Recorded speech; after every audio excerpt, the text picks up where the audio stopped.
Alright, y'all, how's everyone doing? How is everyone doing? We are here on Thanksgiving week, or actually, today is Thanksgiving Day, Thanksgiving morning right now, um, which is the perfect time to get on here and speak to the Black family because, Thanksgiving, the history of the holiday, has a lot to do with who we are as well. Remember, Black people, we were here before 1619. When you learn English history, they teach you from 1619 the slaves got over here.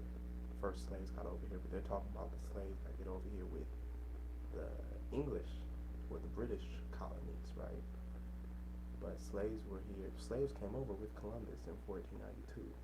So we're talking about 1492 to 1619. We're talking about 127 years of slavery that was happening before the history books teach you about slavery. The history books start 1619. Black people, it's important for you to know you were already here. Even before 1492, you were already here. You're the original people of this land.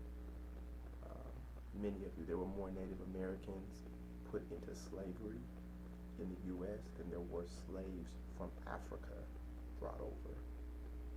All right, there were more Native Americans put into slavery in the U.S. than there were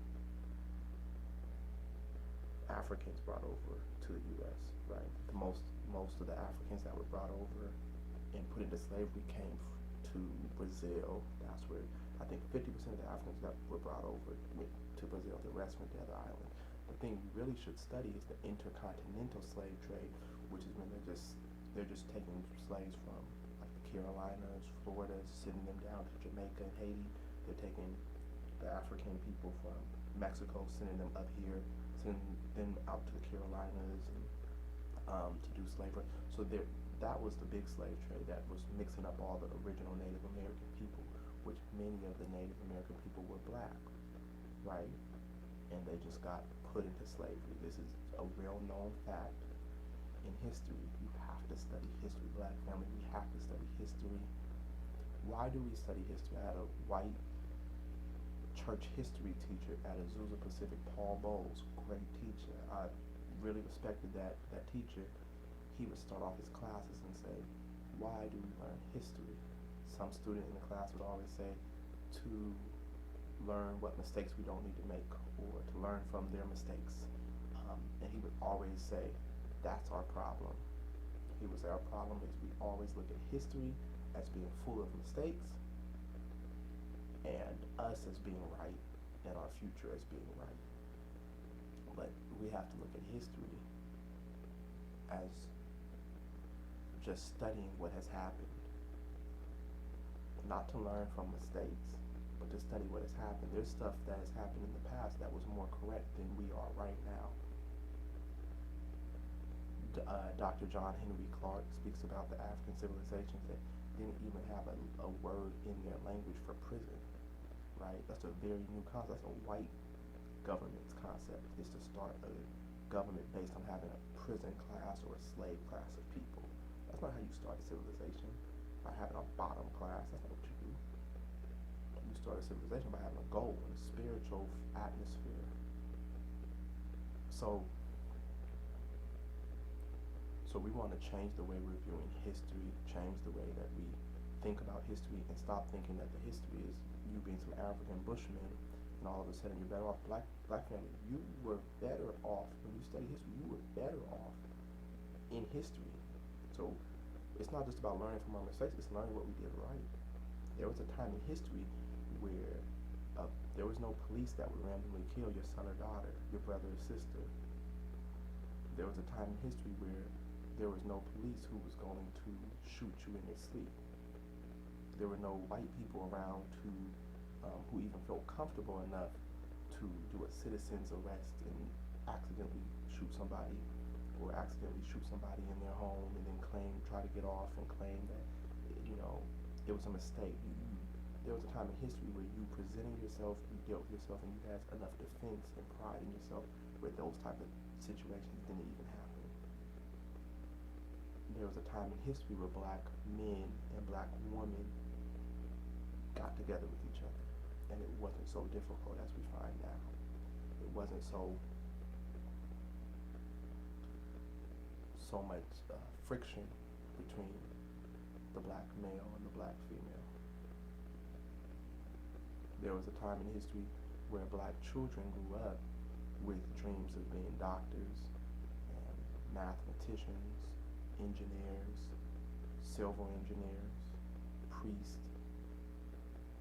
There was a time in black history where being a gangster wasn't a concept, right? It wasn't something that anybody was trying to be. These are created concepts, okay? So when we look at history, we've got to take our history back and really take pride in who we've been. And learning from the mistakes is a part of learning history. It's not all of history. It's a part of it. You want to learn what mistakes you did so that you can avoid them and that you don't repeat them. But at the same time, you don't look at history as being all bad. You shouldn't look at history as being like those people, those are ancient people. They were just so messed up. They were just bushmen. They were people who were didn't know how to take care of themselves, and now look at us now. We've arrived and we've made it. That's the worst concept you can have about history, whether it's church history, black history, or any type of history. That's the worst concept you can have, because you will always limit yourself to what you can learn, and you will always be learning history with too much pride in where you're at right now. You're supposed to look at history. You're supposed to learn like a child learns. You're supposed to be humble like a child, or you won't even enter the kingdom of God. So when you're learning this history, you have to come with a mindset of, hey, what are the endless possibilities of what there is in history? Okay? And when you do that, you can learn certain stuff that you've never known before, right? I give white churches this. White churches, when you go to a white church, they're very quiet in a white church. They're not expecting to feel this type of way. They're very quiet because they're studying. They're looking to learn what they do not know.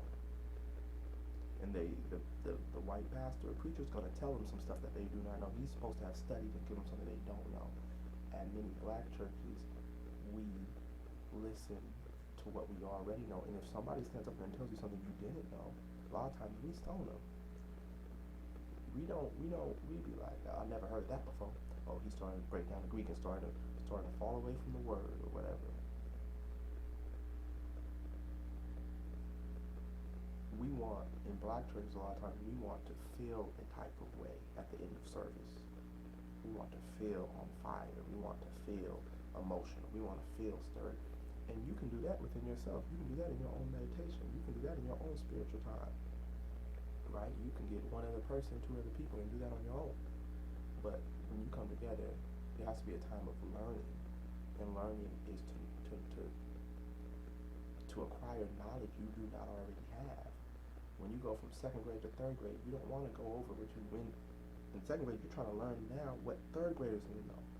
When you go from high school to college, you want to now learn what college people know. You want to go beyond what you already know. And I think black Christians, we lack that. I know we lack that. I know we lack that. Where we don't want to go beyond what we already know. And this is deep stuff, man.